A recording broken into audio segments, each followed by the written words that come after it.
আবার নেক্সট ব্লগটা নিয়ে আসলাম যে আমি এখানে চলে আসছি, দেখি যে কি কি গাছ দেখা যায়। কিন্তু দেখবেন যে এখানে যে যাব এখন, এটা যাওয়ার সময় কি হতে পারে আমার সাথে। এই দেখেন পড়ে যাই, আল্লাহ না করুক।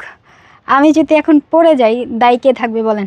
আপনারা থাকবেন। দেখেন এর ভিতরে আমি পাও দিয়ে যাচ্ছি, আজকে কুরবানির দিন, তাও আপনাদের এত সুন্দর আমি দেখে থাকতে পারলাম না।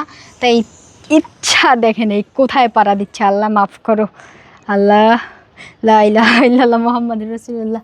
এই দেখেন এই একটা গাছ, এটাও খুবই উপকারী একটা গাছ। এটার গন্ধটা কীরকম হতে পারে আমি একটু দেখলাম। এই দেখেন এটার দেখি না, আমি ভাবছিলাম এটার হয়তো স্মেল থাকতে পারে, কিন্তু এটা স্মেল নাই।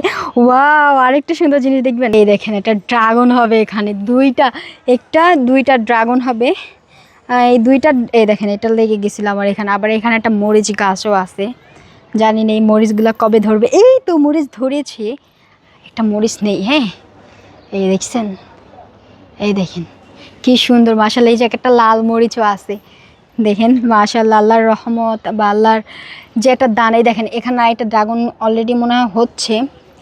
দেখেন মাশাআল্লাহ মাশাআল্লাহ অনেক সুন্দর। এই দেখেন এখানেও পাথরকুচি পাতাগুলো, দেখেন আমি কিভাবে যাচ্ছি, দেখছেন?